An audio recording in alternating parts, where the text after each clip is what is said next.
Agora, por gentileza, convido o José Márcio Rosa, ele que é da Embrastec. Ele vai trazer para nós aí o tema Classes e Princípio de Funcionamento de DPS. Boa tarde, sou o Márcio da Embrastec. A Embrastec é uma empresa 100% nacional. Eu sou diretor da Embrastec. Nós fundamos ela em 91. É uma empresa dedicada à fabricação de DPS. Hoje temos mais de 1.000 modelos. Ali até está desatualizado, nós estamos em torno de 1.500 modelos. E, bom, nós temos um laboratório de alta tensão que a gente consegue fazer ensaios de até 100 kA. E como não dá para todos irem lá nos visitar e a visita está feita, vocês estão convidados a irem lá nos visitar, eu trouxe o que a gente chama de mini lab. É um mini laboratório que a gente consegue fazer ensaios em DPS, está aqui no nosso stand. Vocês estão convidados a depois ir lá dar uma olhada para ver como que é um DPS em funcionamento. Bom, proteger contra raios é importante? Será? Vamos ver. Esse mapa é de 2022. Cadê? O LEDzinho não está funcionando? Bom, é de 2022. Aqui nós temos as colorações, a Alemanha um pouco azulzinho, verdinho, e o Brasil. Quanto mais para o lado avermelhado, mais descargas atmosféricas acontecem. E olha que interessante.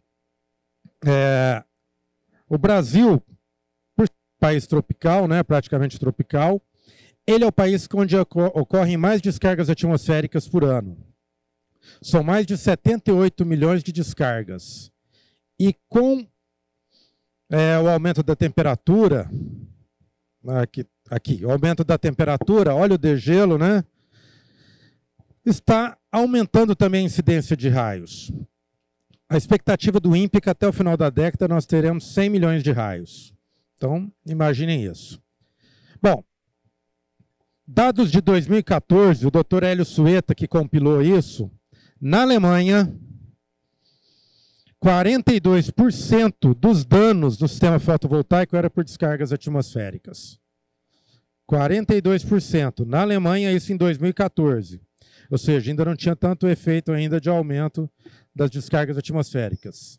E a Alemanha, que lembrando, é verdinho, azulzinho. Ou seja, imagina no Brasil. Então, acho que é indiscutível que no Brasil a gente precisa se proteger contra descargas atmosféricas. E aí tem um detalhe, apenas a título de curiosidade. Um raio típico no hemisfério norte, 18.000 amperes. Um raio típico no hemisfério sul, 40.000 amperes. Ou seja, além de, no Brasil nós temos muito mais descargas, o nosso raio é mais forte. Então nós somos campeões em descargas, em potência, então precisamos nos proteger. Mas tem como se proteger? Tem normas. 5410 trata, né, da instalação de baixa tensão e a 5419 trata de proteção. Ela tem 4 capítulos, ela passou por uma revisão em 2015, tem 4 capítulos, ela saiu de 40 páginas para quase 400. Capítulo 1, princípios gerais. Capítulo 2, extremamente importante, que é o gerenciamento de risco, ou seja, quando eu tenho que utilizar a proteção. Capítulo 3 trata da proteção da estrutura, danos físicos à estrutura, que é o SPDA, ou seja, o para-raios.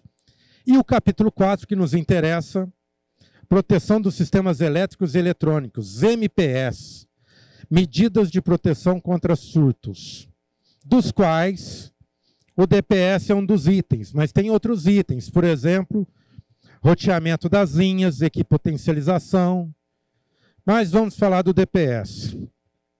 Bom, para especificar um DPS corretamente, eu escolhi os 4 parâmetros que eu acho mais importantes. A classe, de acordo com a NBR, 61643, 5419, 5410 também. A capacidade de exposição a surtos desse DPS.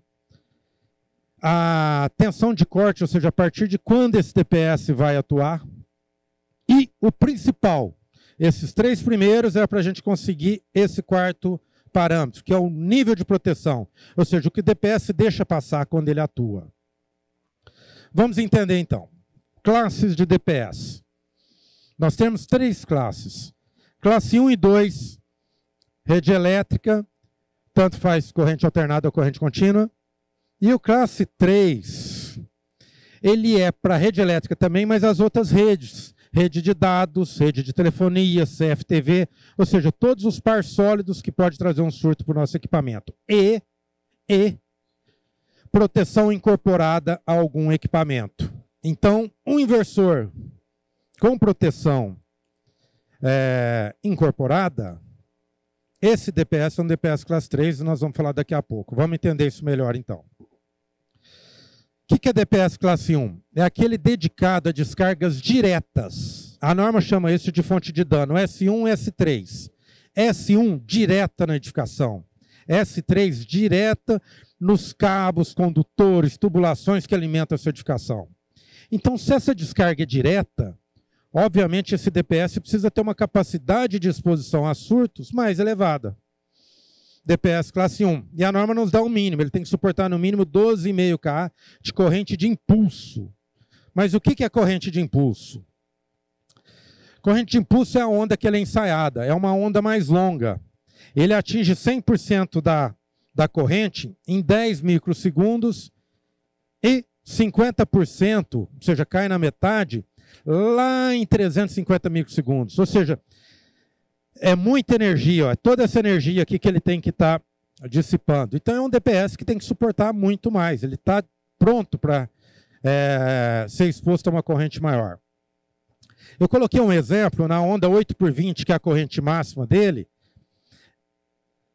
8x20, ele suporta, no caso, 60 kA em 8 microsegundos e cai a 30 aqui em 20 microsegundos, ou seja, é muito mais curta. Então, o mesmo DPS, se eu ensaiar ele na onda 8x20, 60 kA, corrente máxima. Corrente de impulso, mesmo DPS, porém com a onda maior, 12,5 kA. Por isso que a gente diz no mercado com DPS classe 1, no mínimo é 12,5/60 kA. DPS classe 2 é aquele indicado para as descargas indiretas. A norma chama de fonte de dano S2 e S4. O que é isso? É aquela que descarga que cai nas proximidades da edificação ou nas proximidades dos condutores, tubulações que alimentam essa edificação. Então, se ele cai próximo, esse DPS pode ter uma capacidade mais moderada, porque a descarga não é direta.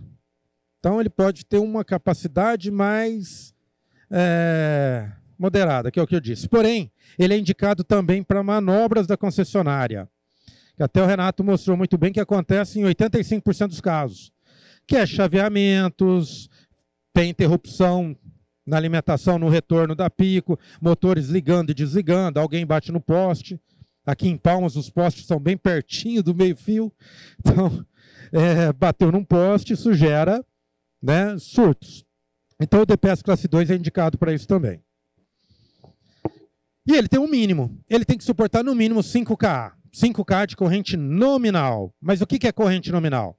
É naquela onda 8x20. Porém, ele tem que suportar 15 aplicações, 15 ocorrências. Tanto isso é a vida útil de um DPS. O pessoal me pergunta muito, quanto dura um DPS? Olha lá a corrente nominal dele. Ele vai suportar 15 aplicações dessa corrente nominal. A máxima ele suporta uma, é igual a testar fósforo. Queimou. Bom.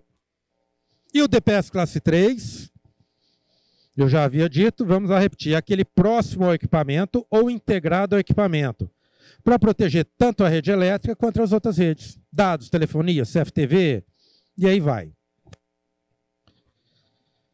Tensão de corte. Tensão de corte é aquela a partir de quando o DPS vai atuar. No mínimo 10% acima da tensão nominal, da tensão de trabalho.